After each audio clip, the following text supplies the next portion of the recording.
Muito bem, agora nós vamos estudar as comunicações oficiais dentro da redação oficial.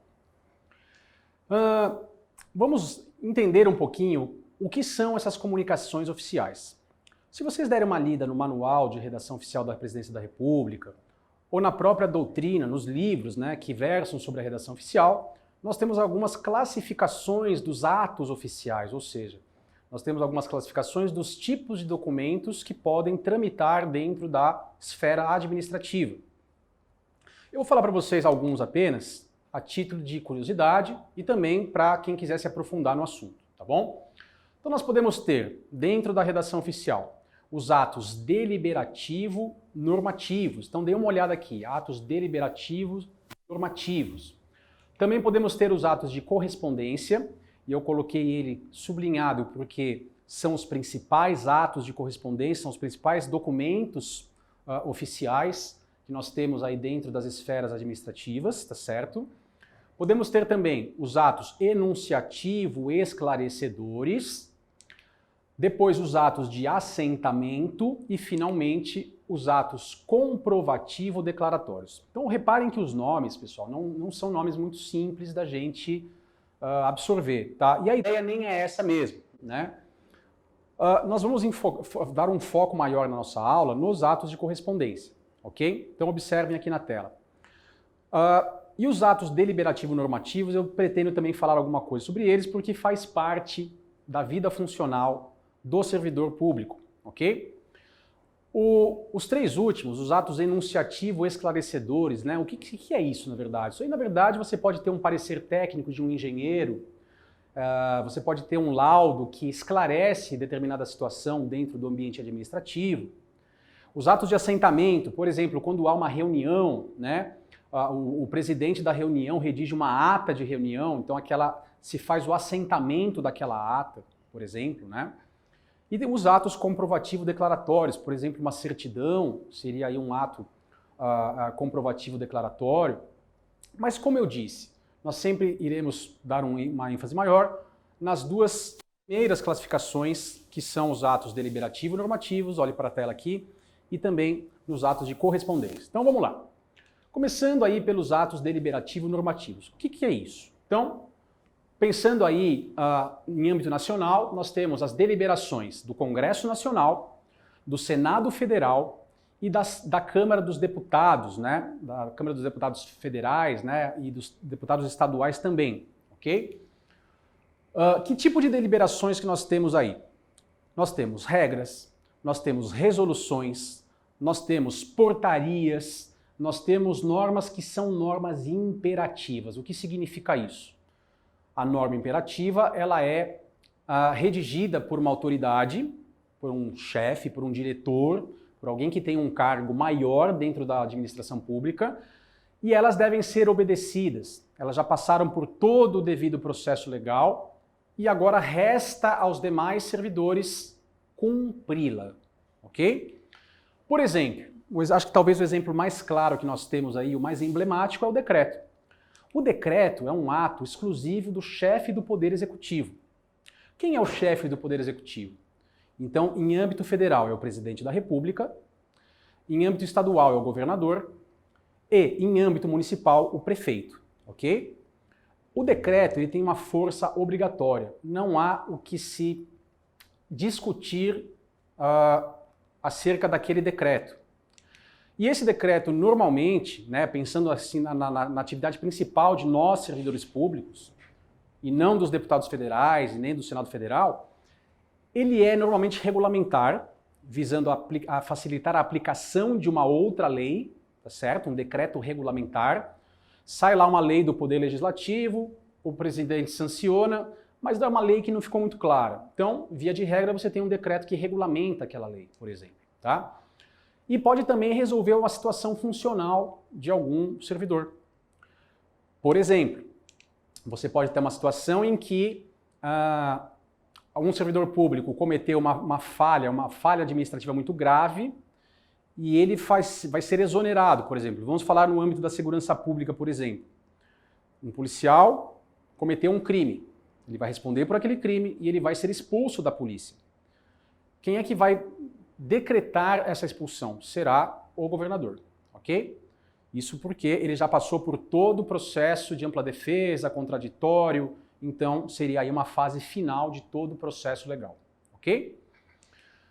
Então aqui eu trouxe para vocês, dê uma olhada na tela, um decreto que versa sobre o estado de calamidade pública no município de São Paulo para enfrentamento da pandemia decorrente do coronavírus. Então tem lá um decreto, com um número do decreto, nesse caso aí 59291 de 2020, tá certo? E aí vem toda a técnica de redação desse decreto, né, considerando, decreta, resolve, vem lá os artigos e vem os redatores que participaram da edição desse documento. É claro que a ideia desse curso não é fazer com que você saiba redigir um decreto. Aqui eu estou só mostrando para você que o decreto é o tal do ato deliberativo normativo. Tudo bem? Certo? Muito bem. A ordem de serviço já é também considerado um ato deliberativo normativo, tá certo? E muito comum nas esferas administrativas, seja no serviço público federal, seja no serviço público estadual ou também no serviço público municipal. Então veja o que acontece. Toda ordem de serviço, ela se refere, na verdade, a um expediente interno daquela repartição pública. São decisões relativas a trabalho, nunca será uma decisão relativa a pessoal. Ok? Então, se de repente eu estou discutindo com o meu setor de recursos humanos que lançaram uma falta no meu prontuário, tá certo? Ninguém vai emitir uma ordem de serviço para tentar corrigir essa falta. Não é via ordem de serviço que se faz esse tipo de situação, que se tenta resolver esse tipo de situação. Então, a ordem de serviço sempre será um expediente que tem algo a ver com o trabalho. Por exemplo, leiam lá. O engenheiro encarregado do setor de manutenção da Secretaria de Verde e Meio Ambiente, no uso de suas atribuições legais, determina aos senhores torneiros mecânicos que está proibida a entrada na sala de máquinas sem os EPIs. EPIs são os equipamentos de proteção individual. Isso é uma ordem de serviço que tem força imperativa, ou seja, os subordinados são obrigados a cumprir, porque se não cumprirem e, em decorrência desse descumprimento, ocorrer um acidente, a administração pública estará preservada. Vejam a importância de uma ordem de serviço bem feita e bem elaborada. Se dentro desse texto houver margem à ambiguidade, aquele servidor que eventualmente não cumpriu aquela determinação pode questionar na justiça essa ordem de serviço. Então, os administradores, né, principalmente os servidores públicos, precisam se pautar nas regras da redação oficial, mais uma vez, para que tenha lá um expediente muito bem redigido, que não dê margens a interpretações diversas, a ambiguidades, certo? Mas como eu falei para você no começo do bloco, nós vamos dar uma ênfase maior aos atos de correspondência, ok? Então, vamos à tela. Quais são esses atos de correspondência? O mais versátil deles é o ofício. Nós temos o ofício, nós temos um memorando, que eu coloquei aí um asterisco, já vou explicar por quê. E aí nós temos o requerimento, também bastante usado dentro da repartição pública. Gente, tanto o ofício quanto o memorando seguem o que nós chamamos de padrão ofício. Padrão ofício. E aí eu quero que vocês anotem aí uma situação bastante importante. No Manual de Redação Oficial da Presidência da República, na versão mais moderna, mais atual, mais atualizada, que é a versão de 2018, o memorando foi abolido. O memorando foi abolido. Isso significa que, do ponto de vista do manual, não se usa mais memorando. Qual é o documento que nós vamos usar, então, em todos os casos que envolvem atos de correspondência? Ofício. Isso é o que diz o Manual de Redação Oficial da Presidência da República. Porém, o que acontece? Então vamos lá. Esse manual ele teve a última versão em 2018. Antes desse manual, era muito clara a diferença entre um ofício, entre um memorando e entre o aviso, que eu também não vou discutir com vocês, porque aviso não tem quase nada a ver com a atividade do servidor público estadual ou municipal. Tá? Mas como é que era antes de 2018? Então vamos lá. O ofício era um documento que tramita na administração pública, dentro daquele órgão, ou não. Ou um documento que tramita entre órgãos diferentes. Eu vou dar um exemplo para vocês. Imaginem que o diretor lá, o secretário de Verde e Meio Ambiente, por alguma razão, precise se comunicar com outro órgão da administração pública. Por exemplo, a Secretaria de Saúde. Então, o secretário do Verde e Meio Ambiente precisa redigir um documento destinado ao secretário municipal de saúde. Que tipo de documento que deve ser usado nesse caso? Até o manual da redação da Presidência da República de 2018, ofício. Depois também, tá? Agora, você tem também a situação em que um ofício, como eu já falei lá nos blocos anteriores, né, no bloco anterior, ele também pode ser emitido para um particular. Muito bem. Ele é expedido por qualquer ente público, ok? Exceto o ministro de Estado, mas aí a gente já está falando no âmbito federal, não é o nosso caso, tá certo? Então, até 2018, existia essa diferença entre ofício e memorando. Para que serve o ofício, para que serve o memorando? Para que servia o memorando? O memorando, ele é um documento eminentemente interno, ou seja, ele circula entre unidades de um mesmo órgão, ok? Então, se nós estamos falando de duas repartições que pertencem a uma mesma secretaria, por exemplo. Então, vamos lá, vamos pensar de novo na secretaria. Vamos pensar agora na Secretaria Municipal de Esportes. Dentro da Secretaria Municipal de Esportes, você tem a divisão de logística, você tem a chefia de gabinete. Se a chefia de gabinete precisar conversar com a divisão de transportes, eu estou dentro do mesmo órgão. O que se usava segundo os preceitos do manual? Se usava o memorando. Ok? Com o advento da terceira edição do Manual da Redação Oficial da Presidência da República, 2018, a figura do memorando deixou de existir. Ok? Vamos lá. Então, para você entender direito como que era essa diferença entre ofício e memorando. Como ficou agora? Em âmbito federal, não se distingue mais ofício de memorando. Então, eu uso ofício para todas as situações, seja para órgãos diferentes, ou seja, para comunicações dentro do mesmo órgão, ofício, o que diz o manual de 2018. Agora, se nós pensarmos na vida prática, na nossa realidade mesmo do nosso serviço público, não é assim que está acontecendo. Eu tenho certeza que você que está assistindo a esse vídeo já viu lá, se você está assistindo a esse vídeo, porque você já teve algum contato com a esfera administrativa. E você já deve ter visto algum memorando circulando entre as repartições que estão próximas a você. Então essa regra do manual, na verdade, ela não é uma regra muito rígida. Ela pode ser flexibilizada. Ela precisa do quê? Ela precisa de regulamentação. Na esfera municipal, ela precisa de uma regulamentação da prefeitura. Na esfera estadual, ela precisa de uma regulamentação do governador do estado. Então, ainda que haja, vamos lá na tela de novo, ainda que haja essa diferença clara, né? Até 2018 havia lá quando que eu uso ofício, quando que eu uso memorando. Ainda que haja essa divisão clara agora pelo manual, se admite ainda usar ofício e memorando nos moldes do que sempre foi. Ok?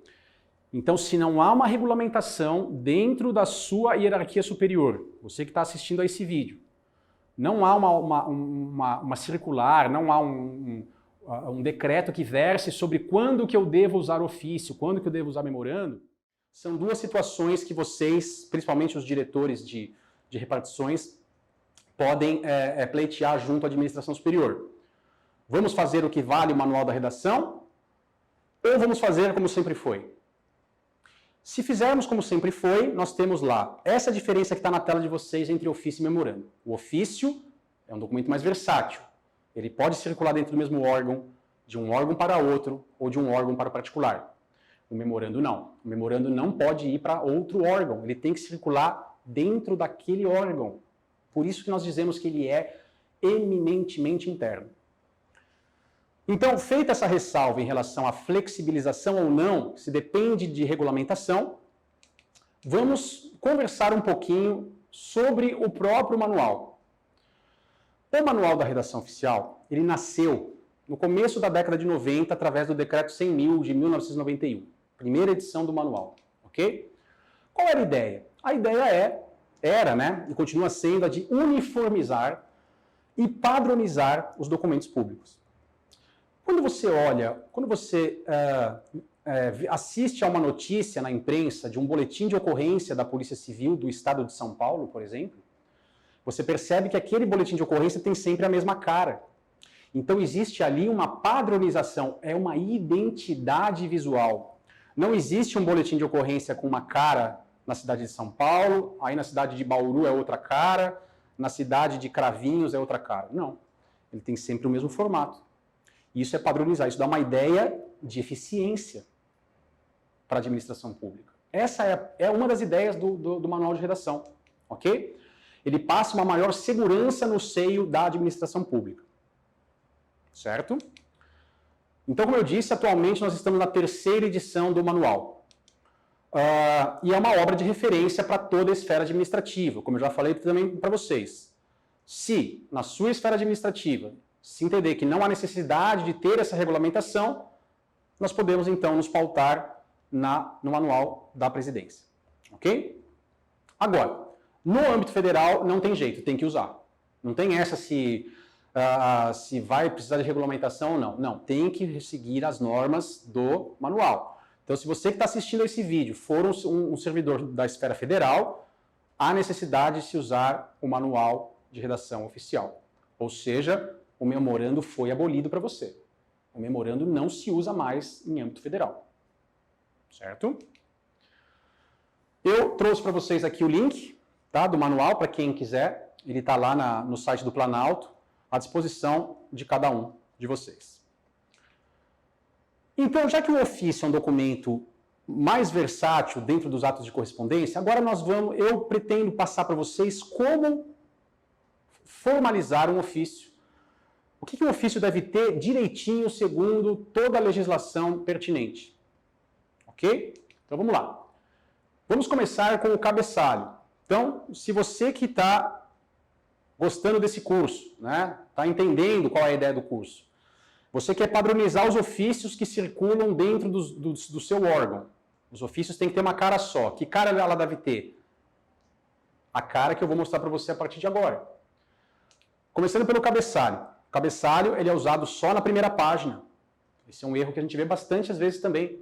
Você pega um documento de uma esfera administrativa qualquer, que aparece o logotipo, né, o cabeçalho, com o brasão do estado, por exemplo, ou o brasão do município, em todas as páginas. Isso é um erro.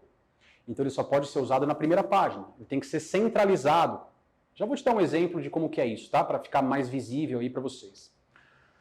E no cabeçalho devem constar os seguintes elementos. Vamos lá. Nome do órgão, por exemplo, Secretaria da Segurança Pública ou Secretaria da Educação do Estado de São Paulo. E aí, na linha de baixo, ao nome do órgão principal, vem o nome dos órgãos secundários. Sempre da maior para menor hierarquia, ok? O espaçamento simples entre linhas, a margem superior de 2 centímetros, e os demais dados do órgão, se não couber no cabeçalho, você pode colocar no rodapé, apesar de que não é recomendado. Vocês vão entender por que não é recomendado mais para frente, ok? Mas o ideal é que você coloque todos os dados identificadores do seu órgão no cabeçalho. Que dados são esses? Pode ser o endereço físico, pode ser o e-mail, pode ter o endereço completo com CEP, bairro, telefone e assim por diante. Então, olho na tela. Eu trouxe aqui para vocês um exemplo que mostra exatamente aqui o brasão da República, tá? No caso de um documento na esfera federal. Os exemplos que eu vou te passar aqui são exemplos de documentos na esfera federal, mas não tem nenhum prejuízo para você que queira fazer na esfera administrativa onde você trabalha. Basta trocar o brasão da República, por exemplo, pelo brasão do município de São Caetano do Sul, por exemplo, ou pelo município lá de Campinas, não importa, ok? Mas você tem aqui o órgão principal, que nesse caso é a Presidência da República. Depois você tem os órgãos secundários da maior para menor hierarquia. O que significa isso? Você tem a Casa Civil, que é a maior hierarquia, e subordinada à Casa Civil você tem a subchefia para assuntos jurídicos. ok? Então, é isso que nós falamos de maior para menor hierarquia. A maior hierarquia em cima, a menor hierarquia embaixo. Então, reparem que nesse exemplo, não há aqui nessa foto, né, os demais dados que eu mencionei anteriormente. Então, fica a opção daquela esfera administrativa. Então, antes da gente continuar, essa é uma parte bastante técnica, tá? É uma parte que envolve aí algo que é muito técnico mesmo, né? Então, é muito difícil de você... Não há necessidade de ficar decorando isso tudo, certo? Então, vamos continuar. Agora nós vamos para a identificação do expediente. Que tipo de expediente que nós estamos redigindo? Nós estamos redigindo um ofício. Mas eu falei para você no padrão ofício lá atrás, lembra? O padrão ofício significa que tanto o ofício como o memorando possuem o mesmo formato.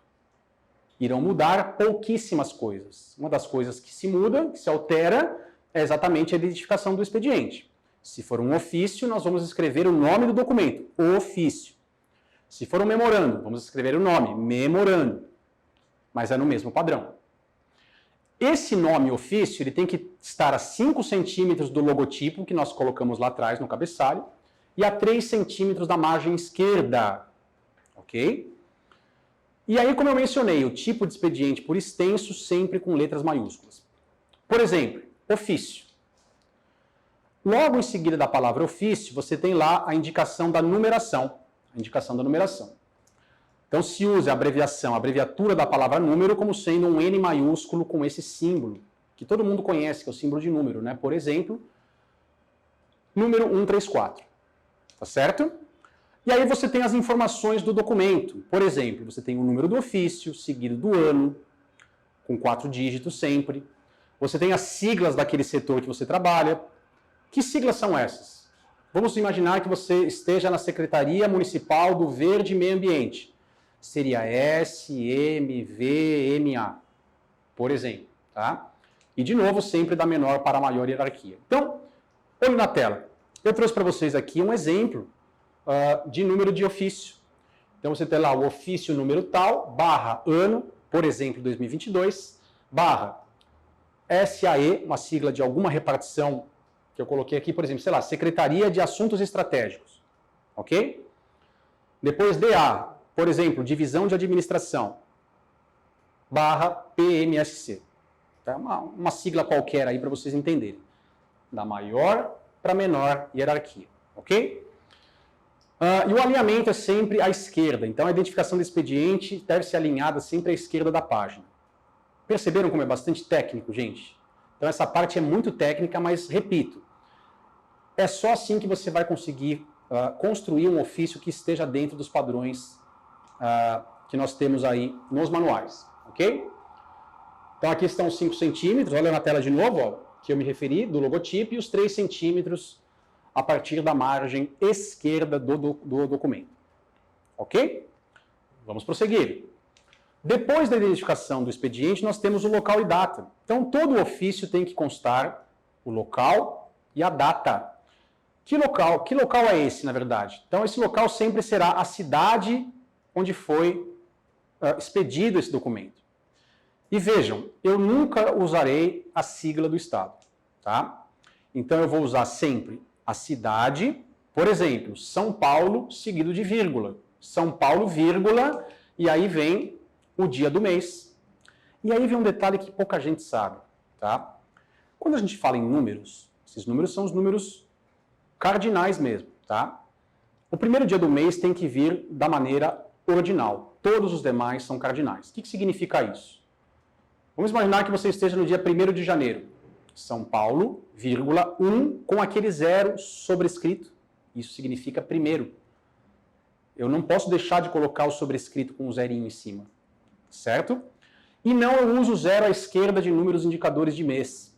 Se eu estiver no mês de fevereiro, por exemplo, eu coloco lá, São Paulo, 1º de fevereiro. Certo? Quando eu penso na data, né, vamos supor que eu esteja no dia 9 de fevereiro.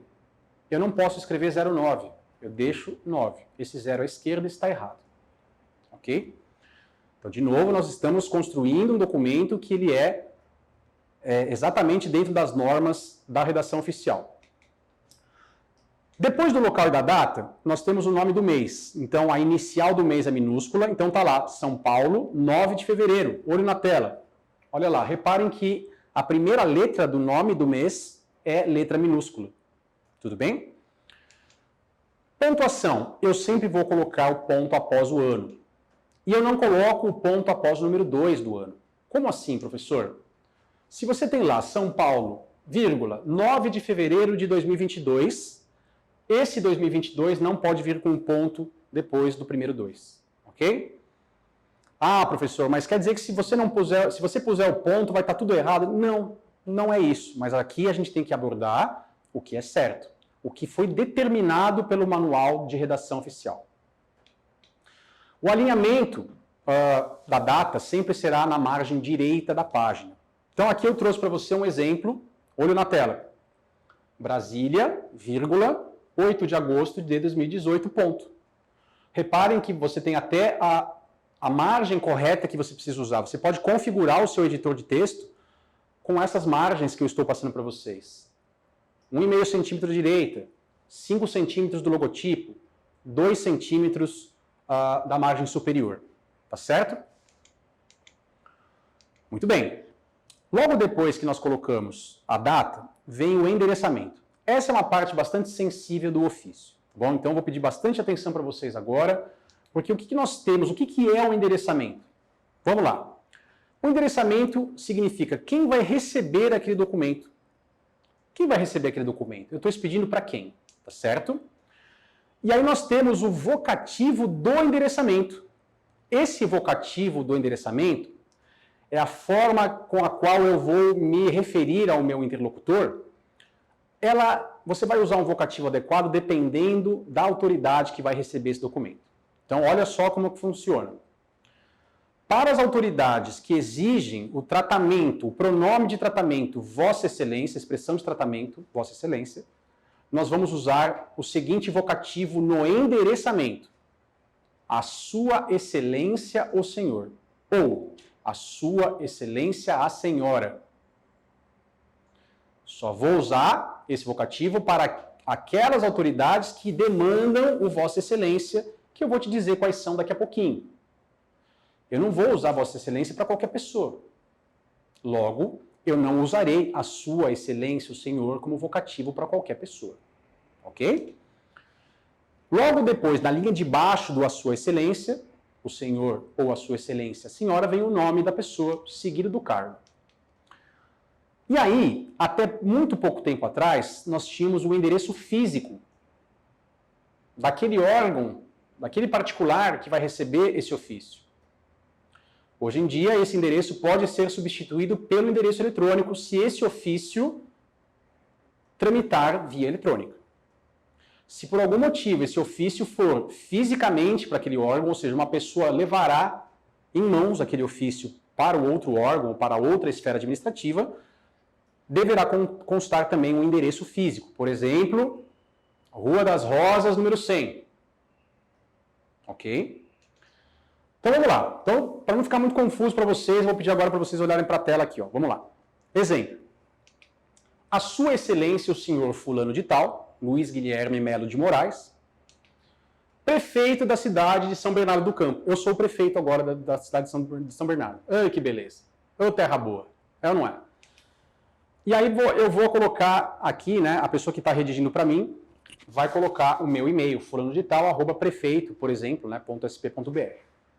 Então, esse seria o formato adequado do endereçamento, ou seja, para quem é aquele ofício. Agora, nós podemos ter também o vocativo adequado para as autoridades que não exigem o Vossa Excelência. São para autoridades que exigem o Vossa Senhoria. Mais uma vez, você deve estar aflito para saber, mas quem que exige Vossa Excelência, quem que exige Vossa Senhoria? Vamos ver em seguida. Por hora que eu quero passar para vocês. Para as autoridades que exigem o Vossa Senhoria, nós não usaremos a Sua Excelência, o Senhor. Nós usamos a Senhora ou ao Senhor. Percebeu? Percebe a diferença? Ou seja, você deve estar imaginando na sua cabeça que o Vossa Excelência seriam as altas autoridades. e o Vossa Senhoria são não tão altas autoridades assim. E é isso mesmo, ok? Mas já já a gente formaliza isso. Então vejam, ao senhor fulano de tal, cargo tal, e o endereço, que pode ser físico ou eletrônico, como eu já mencionei. Olha na tela, pessoal. Exemplo, olha lá. A senhora fulana de tal, diretora da GM do Brasil. Lembra que eu falei para vocês que o ofício pode tramitar para um particular? Então aqui ele está tramitando para alguém que é de fora da esfera administrativa. Então nós temos lá a diretora da General Motors do Brasil, por exemplo, fulana de tal, @gm.com.br. Ela não é uma alta autoridade. Ela tem o cargo lá de diretora, mas ela não é uma alta autoridade. Logo, nós nos referimos a ela como a senhora. Logo, o vocativo adequado é a senhora. Nós temos dois tipos de vocativo, então. Para aqueles que exigem Vossa Excelência, qual é mesmo? A Sua Excelência, o Senhor, ou a Sua Excelência, a Senhora. Para as autoridades que exigem o Vossa Senhoria, ao Senhor ou à Senhora. Ok? Vamos lá. Então aqui eu trouxe para você outro, no mesmo, a gente está construindo aquele mesmo ofício, olho na tela. Aqui nós temos lá então, ao senhor fulano de tal, chefe de gabinete. Um chefe de gabinete não é uma alta autoridade. Logo, nos referimos a ele como ao senhor e não a sua excelência, o senhor. E aí vem o endereço físico nesse caso, né? Ministério dos Transportes, Esplanada dos Ministérios, Bloco R, o CEP, a cidade e o estado. No caso aí, Distrito Federal. Ok? Vamos lá. Então, o endereçamento é uma parte bastante importante do ofício, ok? E agora nós vamos tratar do assunto. Qual é o assunto que você vai lidar no ofício? Esse assunto posiciona o leitor acerca da ideia do documento. Para que serve aquele documento? Qual é o assunto? Qual é o objetivo? Qual é o tema? Introduz o leitor no assunto, tá? Então tem que vir a palavra assunto por extenso, seguida de 2 pontos. Tá lá, pessoal. Exemplo, assunto, 2 pontos, e aí vem o assunto. Certo? Você vai descrever o assunto com a primeira letra maiúscula. Você vai descrever o assunto todo em negrito. Em negrito. E eu não devo usar verbos na primeira palavra. Eu não posso, por exemplo, escrever lá, assunto, 2 pontos. Solicitar funcionário. Não. Eu preciso evitar o verbo como primeira palavra. Depois do assunto, eu coloco um ponto final e eu faço o alinhamento à margem esquerda. Por exemplo, assunto, encaminhamento de servidor afastado. Então perceba que eu tenho aqui a primeira letra do assunto maiúscula, tudo em negrito e no final eu tenho um ponto. Ok? Prosseguindo. Lembram-se que eu falei para você que o endereçamento tem o vocativo adequado? A Sua Excelência o Senhor, a Sua Excelência a Senhora, ou ao Senhor ou à Senhora. Logo depois do assunto, nós temos um outro vocativo. E esse vocativo agora é fora do endereçamento, é logo depois do assunto. Vamos lá. Lembram-se do decreto 9758 de 2019? Esse decreto vale em que situação?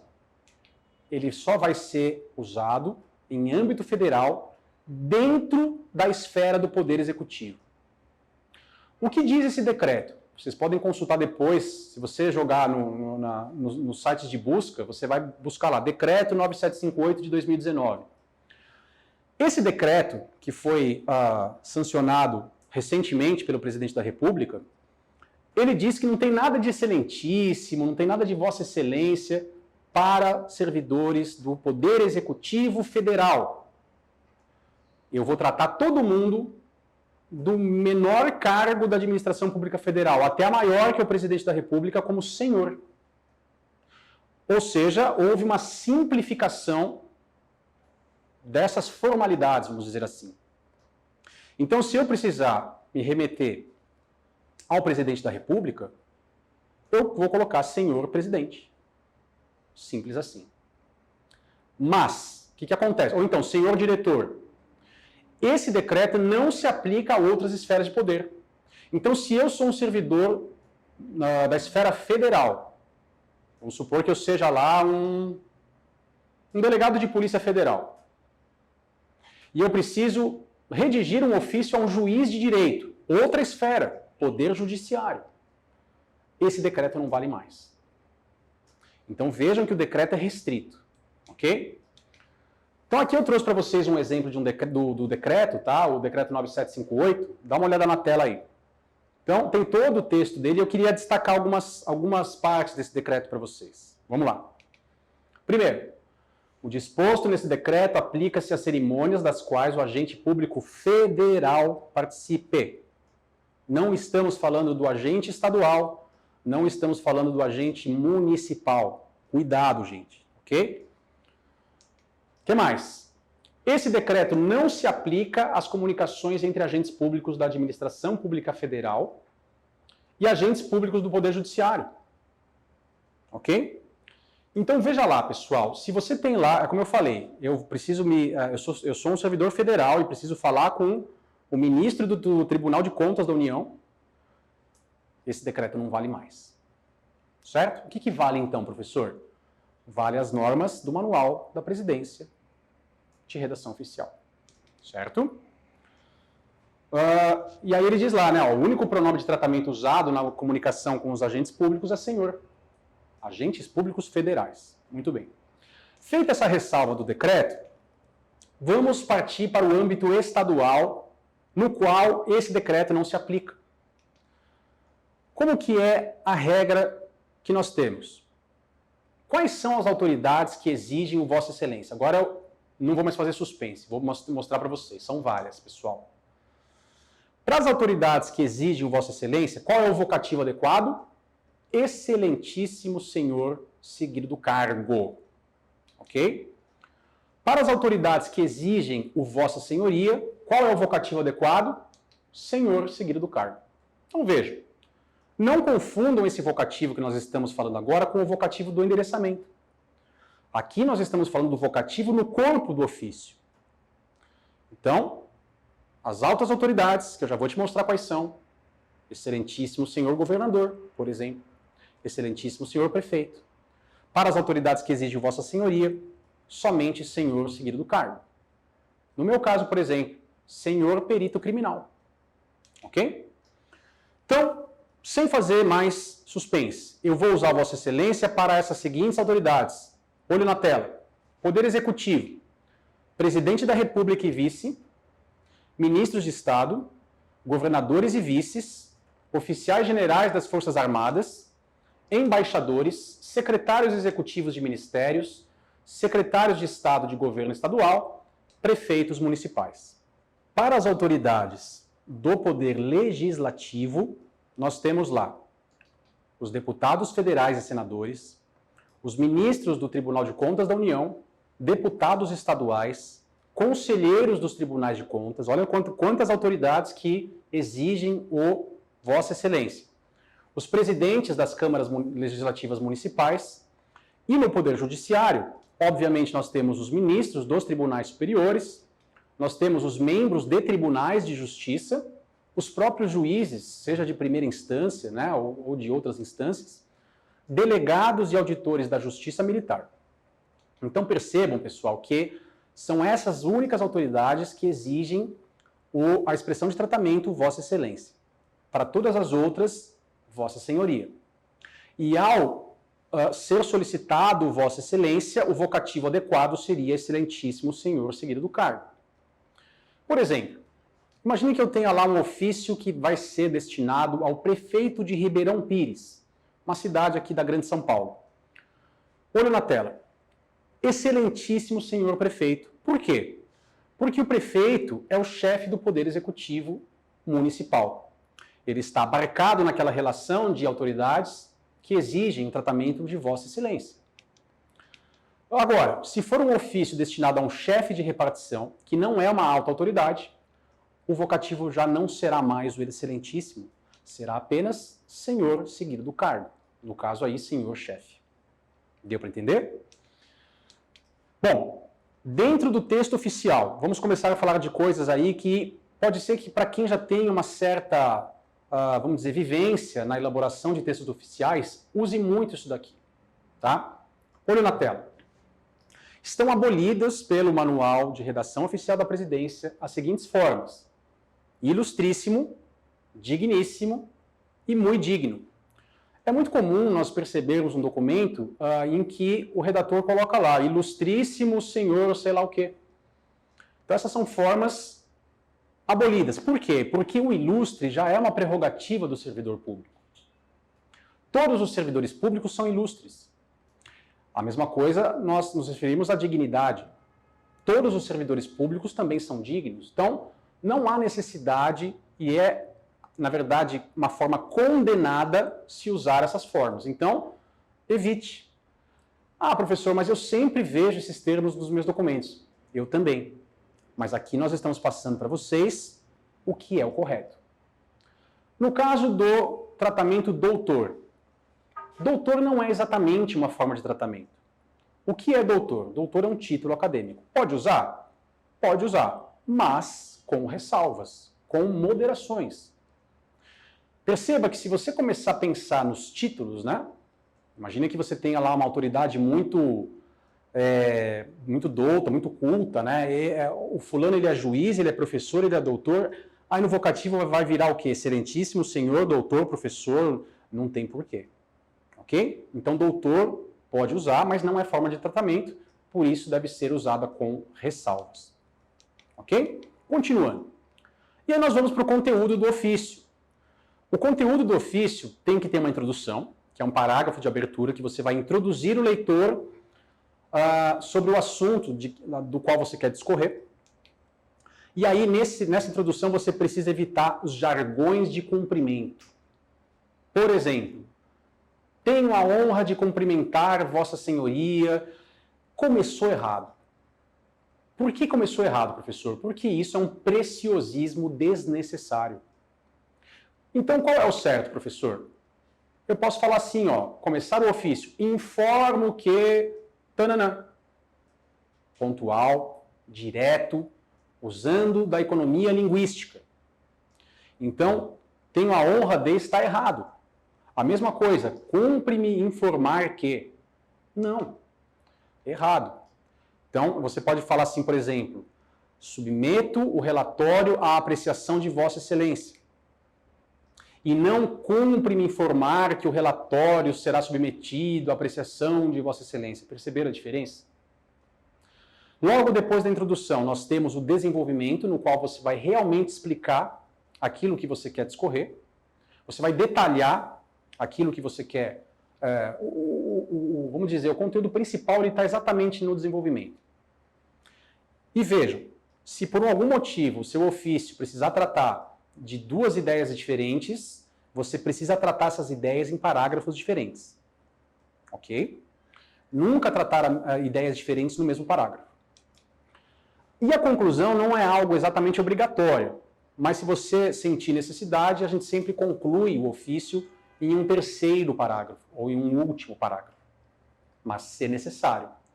Na conclusão, nós reafirmamos, de repente, um pedido que foi feito no ofício, ou alguma outra situação que você quer dar uma ênfase um pouco maior, você pode fazer isso na conclusão. Certo?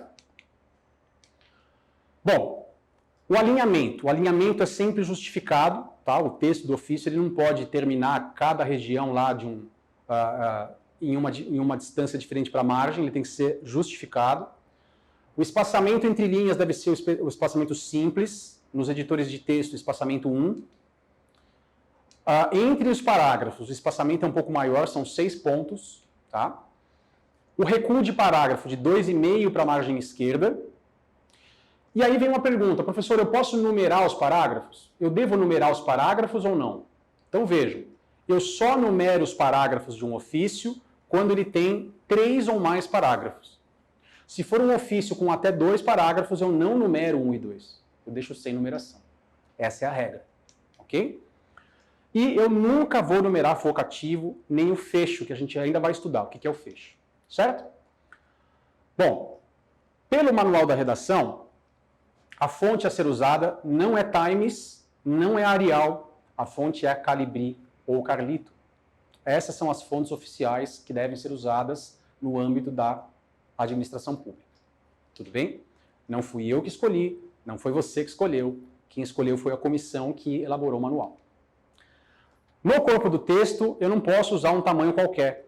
Eu tenho que usar o tamanho 12. Então, no editor de texto, você vai lá e seleciona o tamanho 12. Não pode ser 12,5, não pode ser 10, não pode ser 16. Às vezes você pensa assim, tem pouca coisa para escrever aqui, eu vou aumentar o tamanho da letra para dar uma enchida de linguiça, né? Como a gente brinca. Não, tem que ser 12. Ok? Se precisar fazer citações recuadas, eu já vou te mostrar o que é isso, tá? Aí você diminui um pouco o tamanho. O tamanho vai para 11. Isso é muito comum em petições, né? Na esfera judiciária é muito comum isso. Então aqui eu estou mostrando para vocês, dê uma olhada na tela, o desenvolvimento do conteúdo do ofício. Então reparem lá que eu tenho um espaçamento de 2,5 entre o número do parágrafo e o começo do texto. Eu tenho lá os 3 centímetros em relação à margem esquerda e eu tenho o texto alinhado com o assunto. Percebem? Assim como o vocativo está alinhado com o início de cada frase. Espaçamento aqui é simples, então tudo simples. Entre um parágrafo e outro, o espaçamento é de 6 pontos. Ok? E as citações recuadas que eu me referi são essas de letras A, B, C e D. Então elas têm uma letra um pouco menor. Ok? Depois nós vamos para o fecho. Como é que eu termino um ofício? Como é que eu termino um memorando? Então eu sempre terminarei um fecho, que é o arremate do texto. Né? Você vai saudar o destinatário de uma forma adequada. Você não pode escrever um ofício maravilhoso e terminar um ofício de qualquer jeito. Eu não posso terminar um ofício, por exemplo, como quando usando uma expressão, um abraço. Como é que eu arremato um texto? Então vamos lá. 2 formas, pessoal. Pelo manual da redação oficial da presidência, existe uma regra que é a seguinte. Se o destinatário do seu ofício for alguém de hierarquia superior, você arrematará o texto com o advérbio respeitosamente. Ok? Se o seu destinatário for alguém de hierarquia inferior, atenciosamente. Então veja, respeitosamente para alguém de mesma hierarquia ou superior. Atenciosamente para alguém subordinado. Essa é a regra pelo manual. Certo? Muito bem. Aí o seguinte, na esfera estadual, se você é um servidor estadual, existe um decreto que eu já falei para você, que falava lá sobre as normas de cerimonial público, que é o 11.074 de 78. É um decreto vovozinho já, tem mais de 40 anos e está ativo. Existem outros fechos possíveis para a comunicação que não seja respeitosamente, que não seja o atenciosamente. Eu vou mostrar para você aqui quais são os fechos principais. Olha lá, pessoal. São 9 fechos diferentes. Minha Nossa Senhora, professor. Vocês estão percebendo aqui que cada fecho eles têm mais ou menos a mesma cara? Olho na tela. Vamos lá. Olha só o primeiro. Aproveito a oportunidade para apresentar ou renovar a Vossa Excelência, senhor presidente, os protestos do meu mais profundo respeito. Para quem eu uso esse fecho? Quando o meu destinatário é o presidente da República. Ok? Então, para cada númerozinho desse, você tem um fecho diferente. Nossa, professor, mas como é que eu vou saber para quem que eu mando e qual é o fecho que eu uso? Minha dica. É muito mais simples você usar o respeitosamente e o atenciosamente. Certo? Agora, se você se depara com um desses fechos no seu documento, ele tem que ser para a autoridade certa. Estão vendo os números que nós temos de 1 a 9? Veja só. Esses números de 1 a 9, eles se referem a exatamente essas autoridades que eu extraí exatamente do decreto 11.074. Então, se nós pensarmos, por exemplo, né, eu quero emitir um ofício para um diretor de faculdade. O diretor de faculdade está aqui no número 7. Qual é o fecho adequado para um diretor de faculdade? Vamos voltar um slide? Aproveito a oportunidade para apresentar a Vossa Senhoria os protestos da minha perfeita estima e consideração. Está aqui no item 7. Ok? Então, como isso, assim, se você perguntar a minha opinião, eu vou te responder que eu acho isso um preciosismo também exagerado. Tá? Mas não sou eu que decido, não sou nada. Né? A gente só respeita a legislação. Então, ou você usa o respeitosamente e atenciosamente, ou você escolhe um dos fechos adequados aqui. E, na esfera pública estadual, é muito comum nós observarmos os fechos com essa esses fechos aqui que eu estou mostrando para vocês, até em alusão à tradição que eu já mencionei no outro bloco. Ok? Estamos terminando o ofício. Vamos lá. Identificação do signatário. Agora eu vou me identificar. Quem sou eu? Existe uma norma para isso também. Então eu preciso do meu nome grafado sempre em maiúsculas, o nome inteiro, sem negrito. E se você já viu aquela linha em cima do nome, aquela linha está errada. Não se usa linha acima do nome do signatário, de quem vai assinar o documento. Por exemplo, Luiz Guilherme Melo de Moraes. Esse é o signatário, no caso eu estou redigindo. Você não está vendo uma linha em cima do meu nome, tá? Não existe essa linha. Logo abaixo do meu nome, ou do seu nome, vem lá o cargo. Esse cargo são apenas as iniciais maiúsculas. Então, o alinhamento centralizado, por exemplo, Luiz Guilherme Melo de Moraes, diretor técnico de serviços, quem me dera. Certo? Tá aqui, pessoal. Então, percebam que o meu nome não está em negrito, o meu cargo tem as iniciais maiúsculas, porém somente as iniciais. Ok? Muito bem. Aí você está pensando assim, mas professor, como que é essa questão da assinatura? Essa assinatura, pessoal, eu digo para você o seguinte, ela, hoje em dia, é muito comum que nós, servidores públicos, usemos certificados digitais ou programas que fazem a assinatura eletrônica. Assinatura eletrônica. Vamos dar uma olhada na próxima tela? Olha na tela ali, vamos lá. Esse é um exemplo de um documento real que eu trouxe para vocês. Eu coloquei esse quadradão vermelho, esse retângulo vermelho, exatamente porque é um documento oficial, então é para omitir aí a pessoalidade, tá bom? Mas o que vocês estão vendo aqui na margem direita é exatamente um código de barra que identifica o signatário. E aqui no rodapé você tem lá autenticado com senha pelo fulano, assinado por ele, até com um QR Code aqui do lado.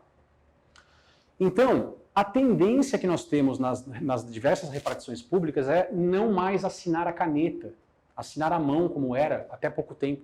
Nós estamos na era digital. Então vai ser cada vez mais frequente que nós tenhamos a nossa assinatura na margem, vamos dizer, na margem lateral direita ou no rodapé. E é por isso que lá, quando eu expliquei para você que no cabeçalho era melhor colocar todas as informações daquele órgão no cabeçalho, porque se você puser no rodapé, essa assinatura ela vai se sobrepor às informações do rodapé. Ok? Então isso vai variar um pouco dependendo da repartição que você trabalha. Pode ser que você ainda trabalhe numa repartição que se assinem, que você faça a impressão física do documento mesmo. Uma pena que seja assim ainda, né? Porque nós precisamos pensar na conservação da natureza, né? Uma folha de papel, para quê? A gente está na era digital. Mas, de novo, não sou eu que mando, a gente só obedece, tá certo? Então, é mais ou menos assim que você vai encontrar os documentos aí nas diversas repartições. Então está aqui o código de barra, está aqui a identificação do signatário. Olha lá, ó. Você percebe que se você colocar as informações no rodapé, você pode ter uma sobreposição que ela não é muito bem-vinda. Ok? Olha lá, então percebam que se você então coloca, né, a informação no rodapé, você pode ter uma sobreposição, então por isso que não é muito bem-vindo. Ok?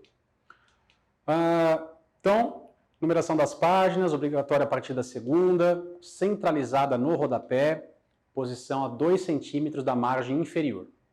Então, eu trouxe um modelo de ofício para vocês, que é muito bem-vindo que você faça, né, a aplicação dessas pequenas regras que vocês estão vendo, de margem, né, de o que é centralizado, o que não é, qual é a distância que eu preciso ter das margens, e que você padronize, então, um modelo de ofício para a sua repartição pública.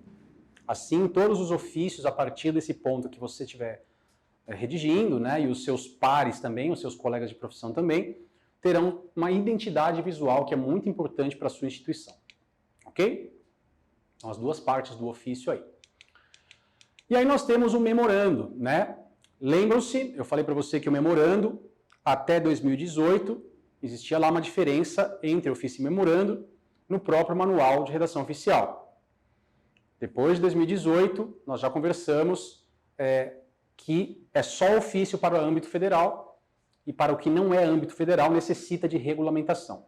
Se na sua repartição houver por bem continuar trabalhando com memorando, deve-se lembrar, então, que o memorando é um documento que circula dentro daquele órgão da administração pública, portanto, ele é eminentemente interno, voltado apenas para um mesmo setor, para uma mesma repartição. E a principal característica do memorando qual é? É a agilidade, a simplicidade. Então, não há que se falar em grandes temas controversos no memorando. Nós deixamos os temas mais complexos para o ofício, ok? Lembram-se, pessoal, eu falei para você que o ofício e o memorando seguiam o tal do padrão ofício. No padrão ofício, você tem a mesma cara do documento, tá?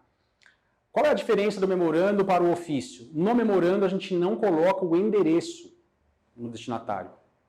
Por que eu não ponho o endereço no destinatário? Porque não tem necessidade. É dentro do próprio órgão, portanto, será o mesmo endereço. Ok? Então, vejam. O vocativo que nós usamos para o memorando é exatamente o mesmo do ofício, para as autoridades que exigem Vossa Senhoria, a Senhora ou ao Senhor. Para as autoridades que exigem Vossa Excelência, a Sua Excelência o Senhor ou a Sua Excelência a Senhora. Seguido do nome, seguido do cargo, e aqui nós não colocamos o endereço. Ok? Olho na tela para a gente dar uma olhada no exemplo. Olha lá. Então aqui nós temos a senhora fulana de tal, diretora de RH, Recursos Humanos, ok? Então esse seria um caso bem simples, né? E aí você coloca a descrição do teor do documento logo após essa identificação. Tranquilo? Então, nesse bloco, nós estudamos as comunicações oficiais, estudamos mais a fundo o Manual de Redação Oficial da Presidência da República, estudamos o padrão ofício, principalmente o ofício e o memorando, e estudamos as expressões de tratamento.